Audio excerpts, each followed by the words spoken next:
اهدنا الصراط المستقيم.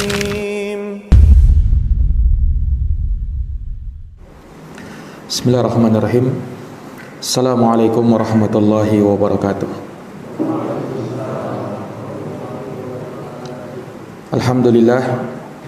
Alhamdulillahi rabbil alamin. Wabihi nasta'inu ala umuri dunya waddin.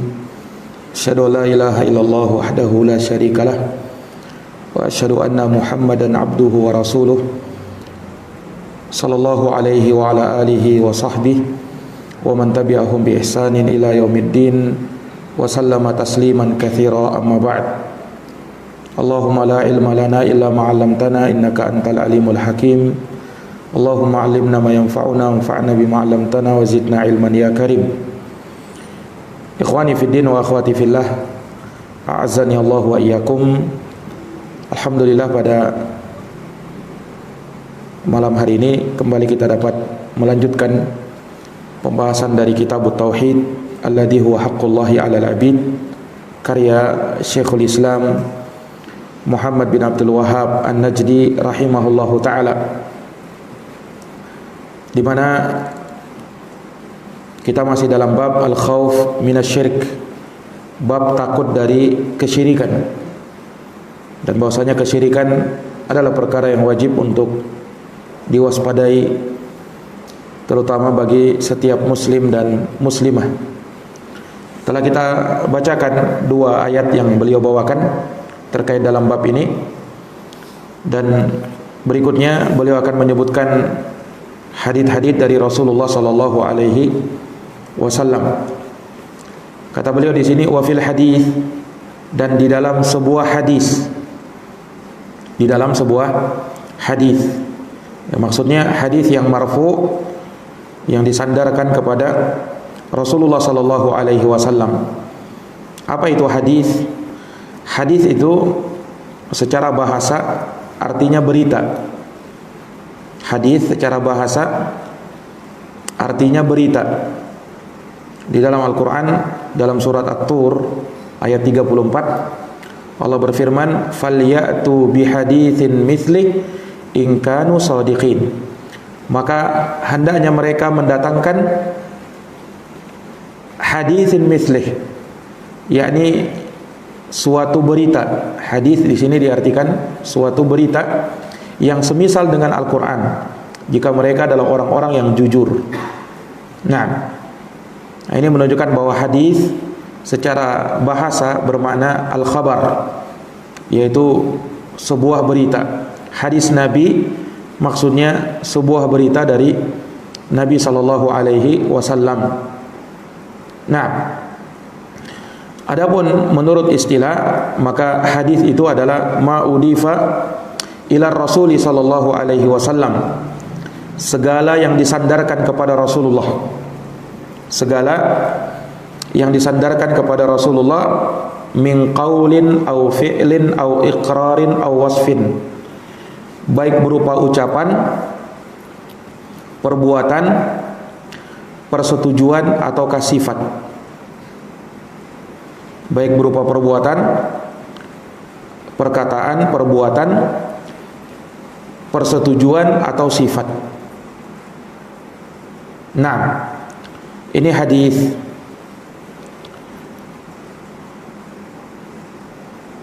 Jadi dari definisi ini kita bisa tahu bahwa hadis itu ada yang bersifatnya hadisun qauli, hadis yang merupakan ucapannya Nabi.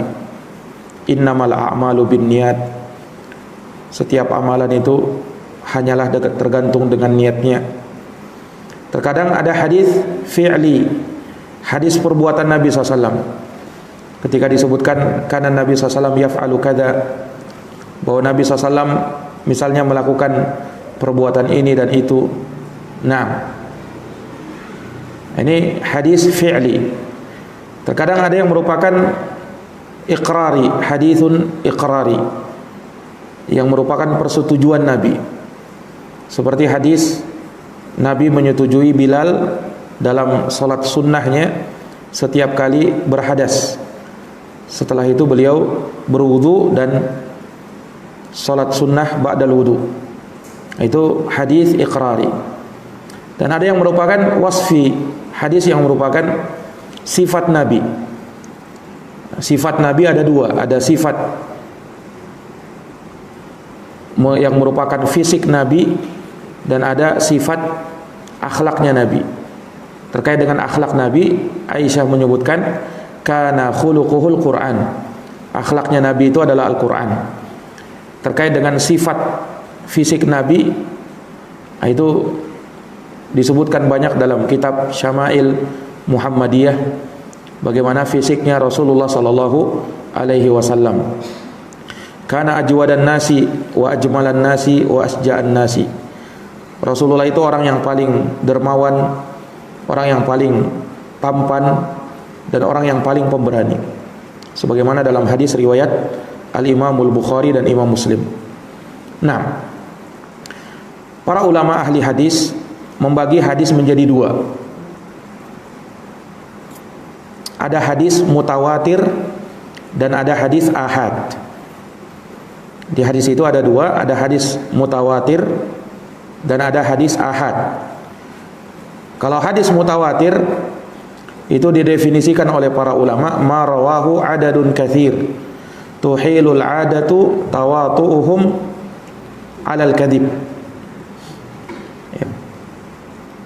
Hadis mutawatir adalah hadis yang diriwayatkan oleh banyak manusia, banyak perawi yang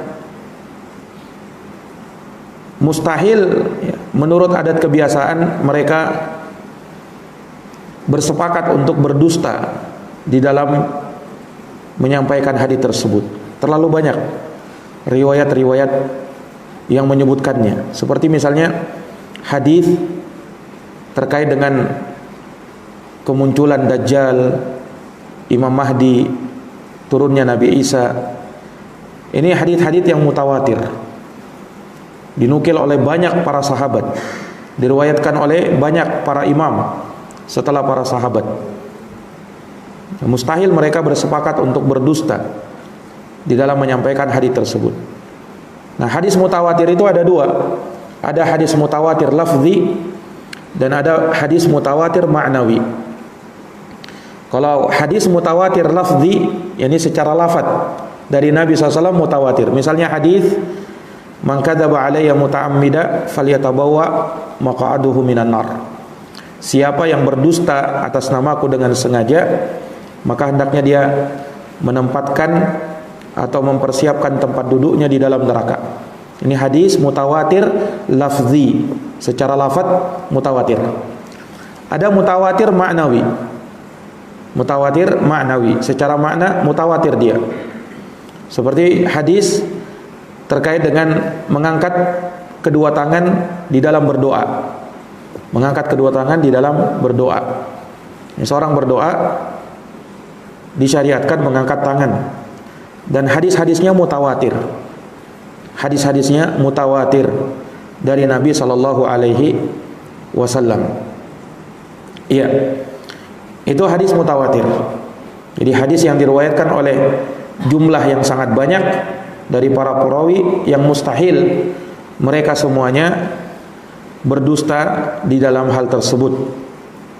Adapun hadis ahad, ini lawannya mutawatir, yang tidak sampai derajat mutawatir. Nah, ini ada dua macam.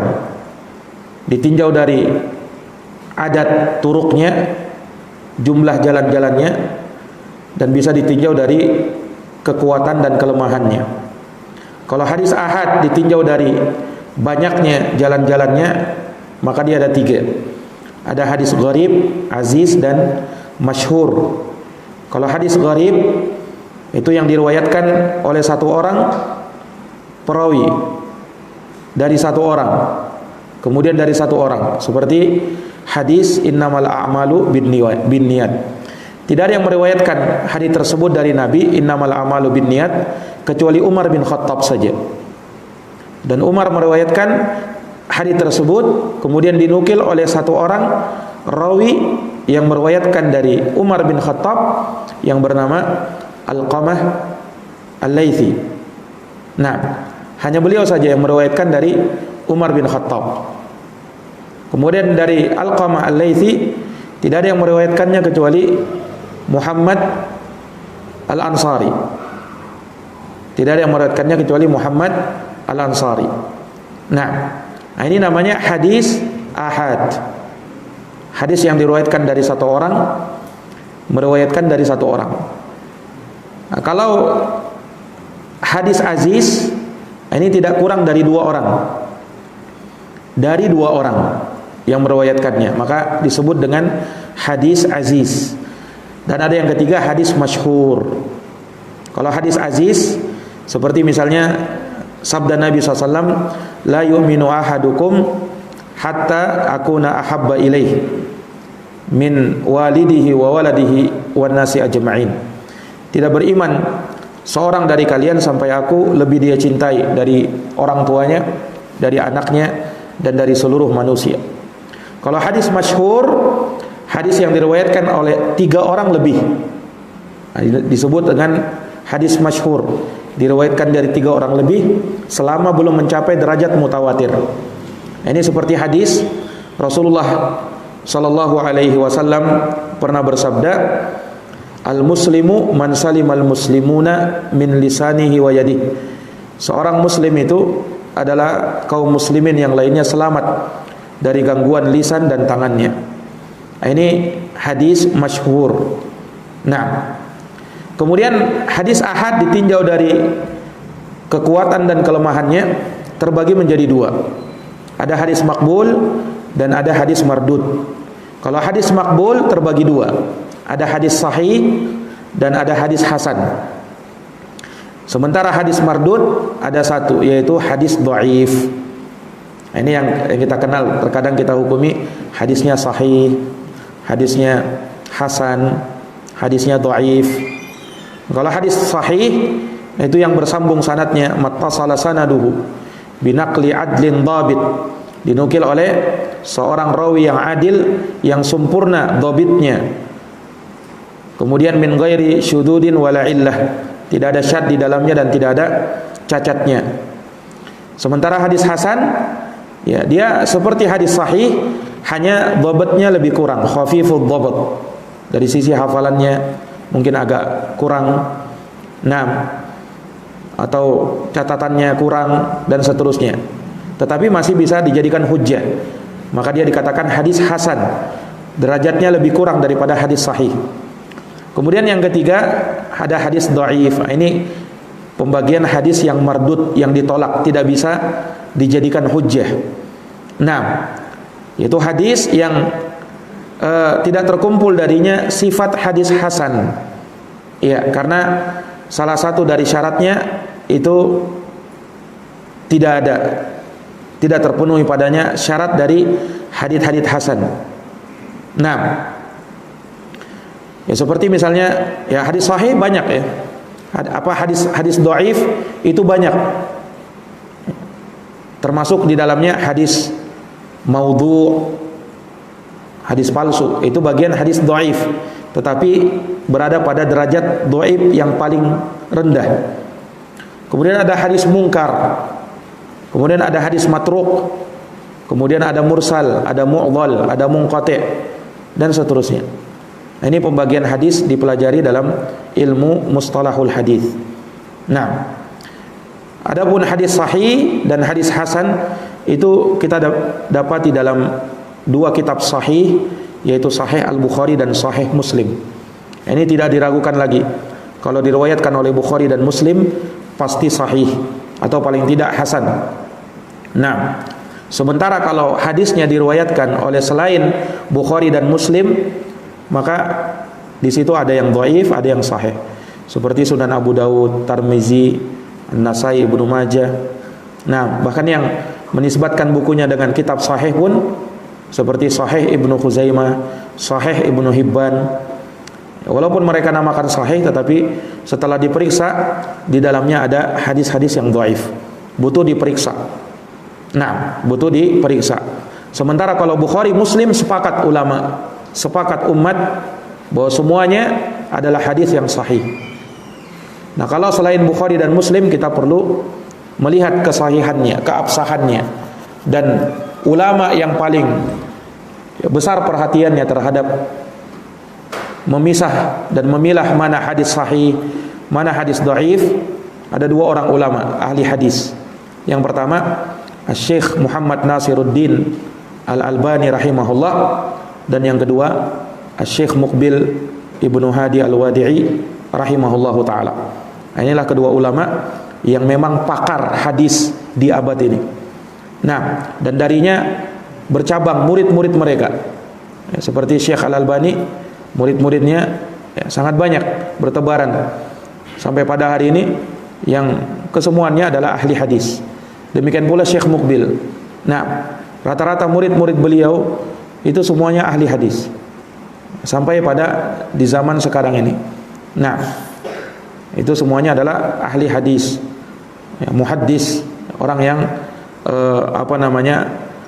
pandai memilah dan membedakan mana hadis yang sahih dan mana hadis yang dhaif. Baik, ikhwani fiddin azani Allah wa iyyakum. Maka di sini Syekh menyebutkan wafil hadis, di dalam sebuah hadis, dan hadis yang beliau sebutkan di sini sanadnya hasan, sanadnya adalah hasan.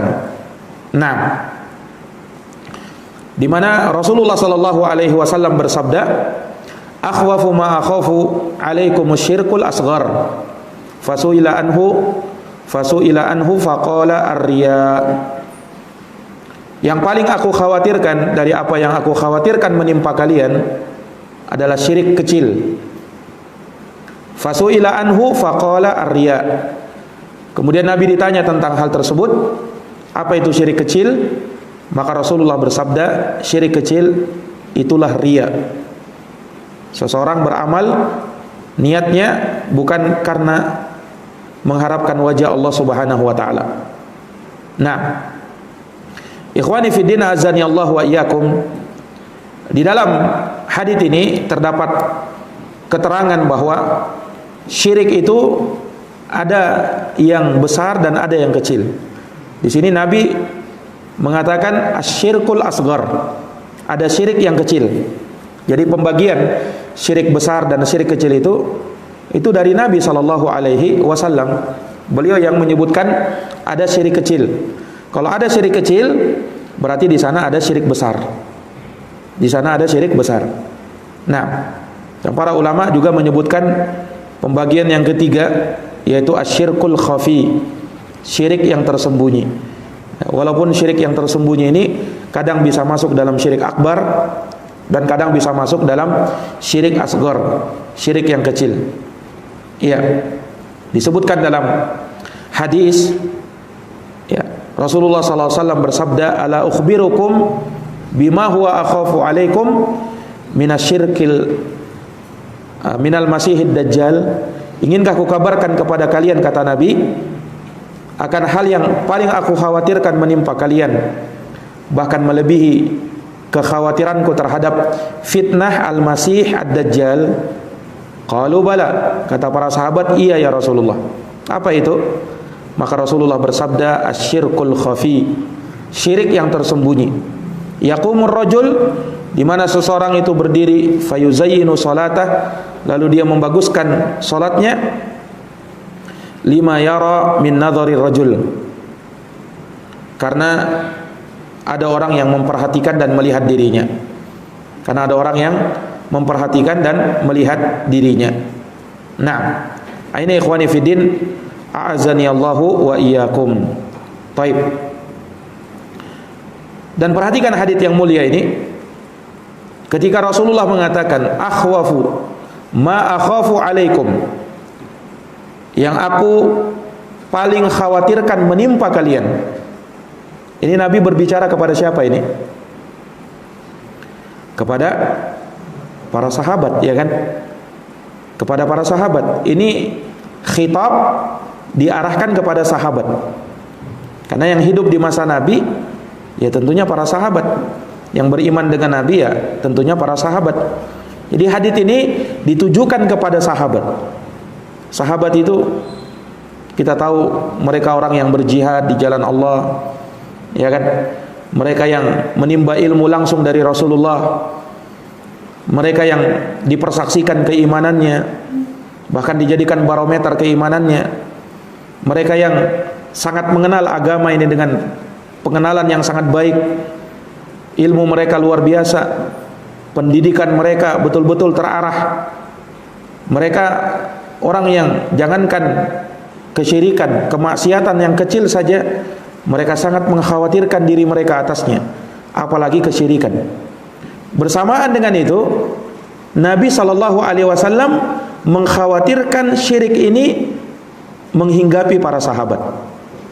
Nah, kalau sahabat saja masih dikhawatirkan oleh Nabi, sahabat yang keimanannya seperti itu masih dikhawatirkan oleh Nabi, maka bagaimana lagi dengan orang yang datang setelah Nabi?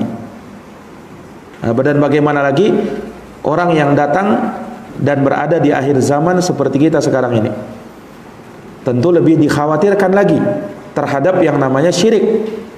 Ya, Nabi, sahabat saja yang keimanannya sudah luar biasa, tinggi, masih mengkhawatirkan syirik ini. Jangan sampai mengenai mereka. Nah, bagaimana dengan kita? Nah, ini mengharuskan dari hal tersebut, hendaknya seorang takut kepada yang namanya syirik, waspada dari yang namanya syirik, jangan sampai ia terjatuh ke dalamnya, wal iyadu billah. Jangan sampai ia terjatuh ke dalamnya, wal iyadu billah. Nah, dan sudah menjadi hal yang semestinya bahwa kaum muslimin, seorang muslim dan muslimah itu mengkhawatirkan kesyirikan terhadap dirinya dan jangan merasa aman dari yang namanya kesyirikan. Nah, para ulama mendefinisikan syirik asghar, syirik kecil itu adalah semua ucapan dan perbuatan yang bisa mengantarkan kepada syirik akbar. Semua ucapan dan perbuatan yang bisa mengantarkan kepada syirik akbar, itulah syirik asghar. Iya.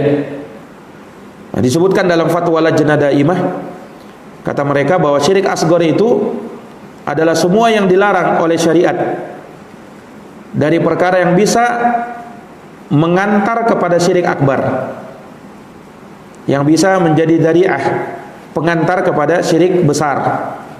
Nah, wasilah yang bisa menjerumuskan seseorang ke dalam syirik akbar. Dan datang nas menyebutkan dan menamakan hal tersebut sebagai syirik. Iya. Syekh Al-Utsaimin dalam kitabnya Syarah Thalathatil Usul, beliau menyebutkan bahwa syirik kecil itu kullu amalin qawliyin aw fi'liyin atlaqa alaihi syara' wasfa syirki. Setiap amalan, baik itu ucapan maupun perbuatan, yang syariat mensifatkannya sebagai kesyirikan, akan tetapi dia tidak sampai mengeluarkan pelakunya dari keislaman. Itulah syirik kecil.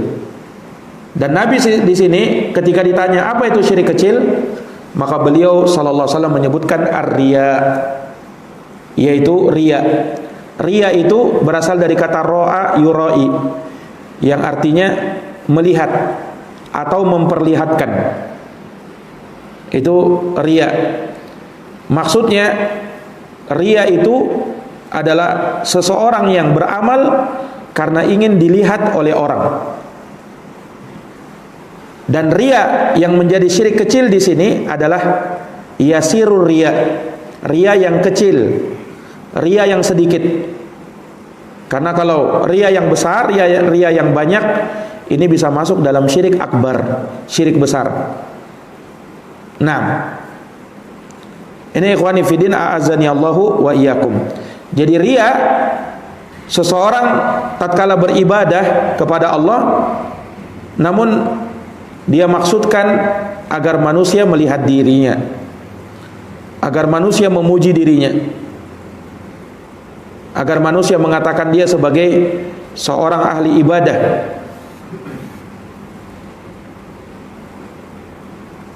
Jadi bukan dia beribadah karena manusia, bukan. Kalau beribadah memang karena manusia, ini syirik akbar, syirik besar. Tetapi syirik kecil yang merupakan ria yang kecil, itu dia beribadah karena Allah, dia beribadah untuk Allah, tetapi di dalam hatinya ada maksud agar manusia memujinya. Oleh karenanya dia pun memperlihat-lihatkan ibadahnya. Nah, ini ikhwani fiddin, a'azani Allahu wa iyyakum. Nah, dan di sana ada yang mirip dengan riya, itulah sum'ah. Beramal karena ingin didengar oleh orang. Beramal karena ingin didengar oleh orang. Nah, ini dia melakukan suatu amalan, kemudian setelah dia beramal, dia ingin memperdengarkan amalannya tersebut kepada orang lain. Makanya sum'ah ini biasanya terjadi setelah selesai beramal. Dia suka untuk dipuji, dia suka untuk didengar sama orang lain. Waliyadzubillah. Ini dari perkara yang berbahaya bagi seorang muslim. Nah, makanya disebutkan ya, ada kisah seseorang disebutkan oleh Imam Al-Hafidh Ibnu Rajab dalam kitabnya Lataiful Ma'arif. Jadi ada seorang yang melakukan ibadah haji, dan dia ketika melakukan ibadah haji, dia tidak mau menaiki kendaraan, dia berjalan kaki dalam jarak yang sangat jauh tentunya. Bermil-mil dia tempuh perjalanan untuk bisa datang ke Mekah, berjalan kaki. Dan itu kebiasaannya setiap tahun, haji dengan berjalan kaki. Nah, beritanya tersebut didengarkan oleh orang-orang. Akhirnya orang-orang memujinya, orang-orang menyanjungnya, tersebar beritanya. Oh, si fulan setiap kali berhaji dia selalu berjalan kaki. Nah, akhirnya apa? Suatu hari dia mengetahui bahwasanya ada sesuatu pada dirinya, di dalam niatnya. Orang ini luar biasa semangatnya. Kalau sudah mau haji, dia jalan kaki dengan semangat tanpa ada letih dan lelah, menempuh perjalanan yang sangat jauh untuk haji. Suatu hari di suatu malam, ketika dia tertidur di malam hari, ibunya memanggil dirinya. Wahai anakku, tolong ambilkan air di dapur. Tengah malam, ibunya menyuruhnya untuk mengambil air di dapur untuk diberikan kepadanya, kepada ibunya. Maka apa yang terjadi? Orang ini terasa pada dirinya berat untuk mengambilkan air untuk ibunya. Padahal jaraknya cuma di dapur. Kakinya berat untuk melangkah ke sana. Nah, akhirnya dia pun berpikir, ini subhanallah, saya ketika haji ratusan ribuan mil saya tempuh dengan jalan kaki. Itu saya tidak merasakan capek, lelah. Tapi ini cuma jarak dekat saja, tapi kenapa saya berat? Akhirnya dia berpikir. Maka dia temukan jawabannya. Oh, ternyata selama ini saya semangat haji dengan berjalan kaki karena saya suka disanjung oleh orang. Itulah yang menjadikan saya semangat untuk beramal. Adapun sekarang tidak ada orang yang melihat aku tengah malam, maka itu yang membuat saya berat beramal. Ini ikhwani fiddin, azani Allah wa iyyakum. Makanya kalau ada orang yang semangat beramal ketika ada di depan orang, sementara dia tidak semangat beramal kalau dia sendirian, ini harus dia mengoreksi niatnya kembali. Jangan sampai pada dirinya ada sesuatu dari perkara riya atau sum'ah dari hal yang bisa menghapuskan amalannya tersebut. Waliyadzubillah. Dan itu bisa menimpa siapa saja. Bisa menimpa ustadz, bisa menimpa penuntut ilmu. Nah, seorang penuntut ilmu misalnya, ya, bisa tertimpa penyakit hal yang seperti ini. Dia pengen didengar oleh orang. Oh, si fulan itu hadir terus pengajian. Nah, dia maksudkan untuk mendapatkan pujian yang seperti itu. Ketika ada terbersit niatnya seperti itu, supaya ingin dibilang, supaya dikatakan, oh dekat dia sama ustadz, orang itu selalu hadir, selalu on time kalau pengajian, oh dia itu, ketika ada terbersit dalam hatinya perasaan-perasaan pengen dibilang seperti itu, pengen dipuji, ini menunjukkan bahwa di dalam hatinya ada penyakit ria atau sum'ah. Hati-hati, hal ini bisa menghinggapi siapa saja. Nah, seorang ustadz misalnya, dia dalam menyampaikan ceramahnya, menyampaikan khutbahnya, nah, menjadi bersemangat dia ketika ada orang yang memperhatikan dirinya, atau ketika ada orang besar melihat dirinya. Pas misalnya di depannya ada bupati misalnya, atau gubernur, atau pejabat besar, atau orang besar di depan dirinya, sehingga dia merubah cara berceramahnya. Oh, seakan-akan bersemangat, seakan-akan terlihat hal-hal yang berbeda. Nah, ini menunjukkan bahwasanya ada pada ustadz tersebut penyakit-penyakit hati berupa ria atau sum'ah atau semisal itu. Walaupun ini perkara hati, ya, yang tahu cuma Allah Subhanahu wa taala kemudian dirinya, tetapi hal yang seperti ini ketika ada menghinggapi seseorang, ini bisa membahayakan dirinya. Dan ingat, itu bisa menghinggapi siapa saja, bahkan kepada orang yang mengajarkan tentang ria sekalipun, dia pun bisa ria. Nah, makanya kita berlindung kepada Allah Subhanahu wa taala dari penyakit ria ini, penyakit sum'ah ini. Jangan sampai ada di dalam hati kita, di dalam diri kita. Kita buang jauh-jauh semua itu. Fokuskan ibadah kita hanya untuk Allah. Kita menuntut ilmu, kita belajar, kita sholat, kita membaca Quran, dan semua aktivitas ibadah kita fokuskan karena Allah. Jangan harapkan pujian manusia, karena pujian manusia tidak akan meninggikan derajat kita di sisi Allah. Pujian manusia tidak akan meninggikan derajat kita di sisi Allah Subhanahu wa taala. Yang bisa meninggikan derajat kita adalah pujian Allah kepada kita. Maka tidak ada manfaatnya pujian manusia. Nah, justru akan memberikan mudarat kepada kita kalau kita merasa bangga, senang dengan pujian tersebut. Nah, ini ikhwani fiddin, a'azani Allahu wa iyyakum. Taib.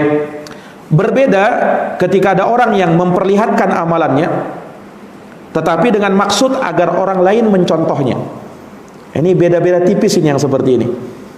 Jadi ada orang memperlihatkan amalnya tetapi dengan maksud supaya orang lain mencontoh dirinya di dalam kebaikan. Nah, dan ini dilakukan oleh Nabi. Seperti Nabi SAW ketika sholat, beliau sholat di atas mimbar. Ketika beliau sujud, beliau turun ke bawah. Ketika mau naik, beliau berdiri, beliau naik lagi ke atas mimbar. Sahabat tanya, untuk apa ya Rasul kau lakukan itu? Sengaja aku lakukan itu. Aku ingin perlihatkan sholatku kepada para sahabat, kepada jamaah. Jadi Nabi beramal supaya diperlihatkan kepada orang. Apakah Nabi riya? Tidak. Maksudnya Nabi lakukan itu supaya manusia mengikuti beliau, karena beliau adalah qudwah. Makanya Rasul bersabda, fa'altu hada litatammu bi. Aku lakukan itu agar kalian mencontoh aku. Wa ta'allamu sholati, dan kalian bisa mempelajari sholatku. Nah, yang seperti ini yang membedakan apanya? Hatinya. Ya, kita tidak tahu orang itu ria atau tidak. kecuali dilihat dari hatinya. Ya kan? Dilihat dari hatinya. Ketika misalnya dia bersedekah, dia mau perlihatkan sedekahnya itu. Ketika dia perlihatkan itu, tetapi maksud dia untuk apa? Supaya orang mencontoh dirinya, orang ikut melakukan sedekah juga. Yang seperti ini dianjurkan bahkan. Tetapi bedanya apa? Sangat tipis dengan riya. Yang satu disyariatkan, dianjurkan, yang satunya dosa besar, riya. Yang bisa tahu dia riya atau bukan siapa? Allah kemudian dirinya. Makanya jangan sampai kita langsung menuduh juga. Ada orang memperlihatkan, oh riya kamu ini, riya ini langsung. Tidak boleh seperti itu. Nah, kita hanya bisa menyebutkan secara umum saja. Tetapi kalau memastikan kamu riya, ini tidak boleh. Bisa jadi dia melakukan itu mungkin supaya orang lain mengikutinya dan seterusnya. Apalagi kalau misalnya dia memang dijadikan tauladan, seorang yang dijadikan tauladan, diikuti oleh orang karena kesolehannya, karena kealimannya. Terkadang mungkin dia butuh untuk memperlihatkan amalannya dia dengan maksud supaya orang lain mengikutinya di dalam kebaikan. Nah, ini ikhwani fiddin, a'azzani Allahu wa iyyakum. Baik. Maka yang seperti ini perlu kita bedakan.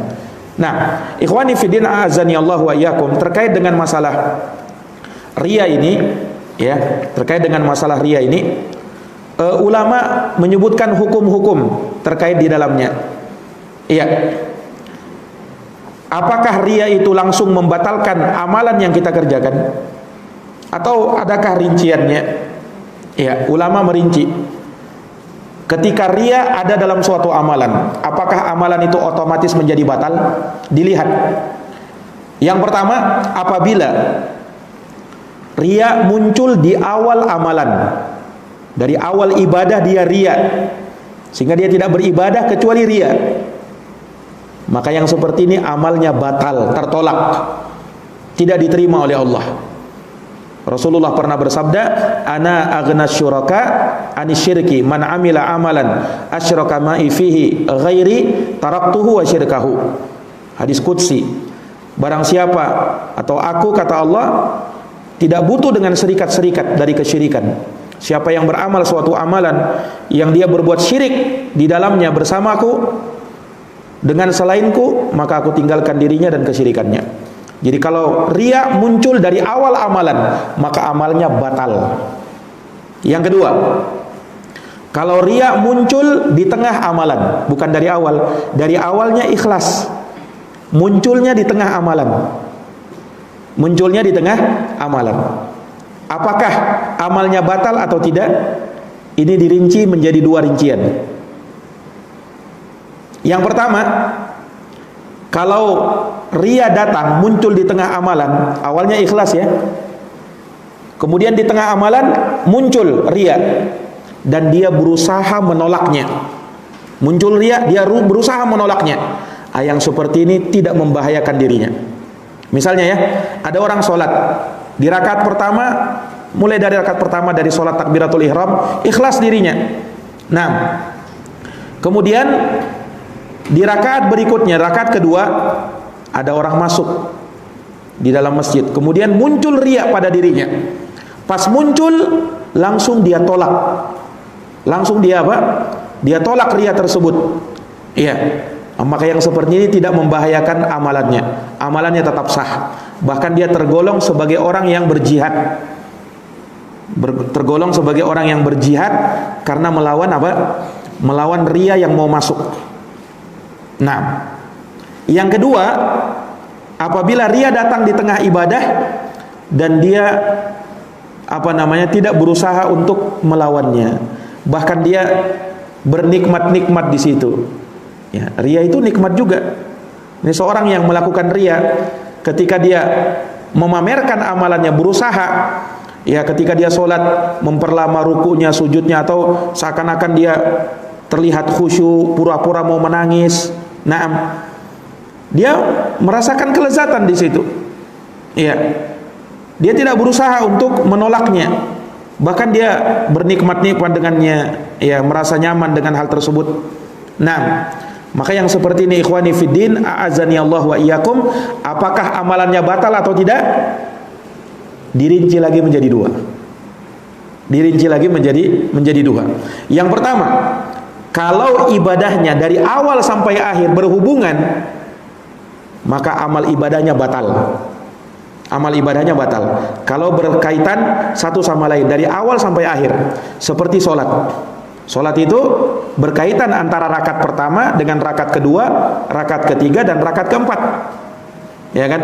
Kalau sholatnya 4 rakaat, maka ketika dia ria di tengah ibadah, misalnya rakaat pertama ikhlas, rakaat kedua ikhlas, rakaat ketiga muncul ria, dan terus ria sampai akhir sholat, maka kata ulama sholatnya batal.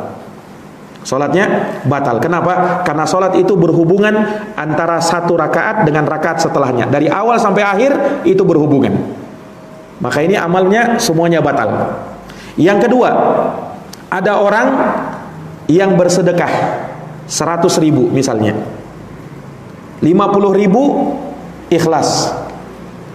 Dia mau masukkan lagi 50.000, muncul ria. Jadi 50.000 pertama ikhlas, 50.000 kedua ria. Apakah kedua-duanya batal? 50.000 pertama dan 50.000 kedua? Kata ulama, tidak batal. Kenapa? Karena ibadah sedekah ini terpisah.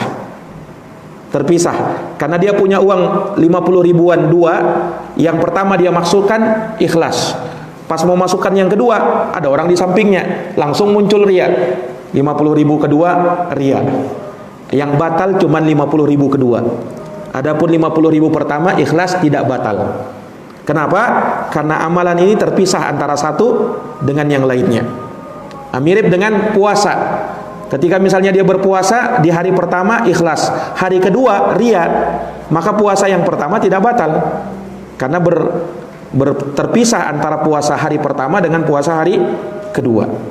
Ini ikhwani fiddin, a'azani Allahu wa iyyakum. Nah, jika ini rincian-rincian yang disebutkan oleh para ulama ketika ria muncul dalam suatu amalan. Nah, pada intinya kita berlindung kepada Allah Subhanahu wa taala, semoga tidak terjerumus ke dalam ria, dan kita banyak-banyak berdoa seperti doa yang diajarkan oleh Nabi, Allahumma inni a'udzubika an usyrika bika wa ana a'lam wa astaghfiruka lima la a'lam. Ini doa yang sangat bagus ya, yang kita hafalkan supaya kita terhindar dari yang namanya syirik.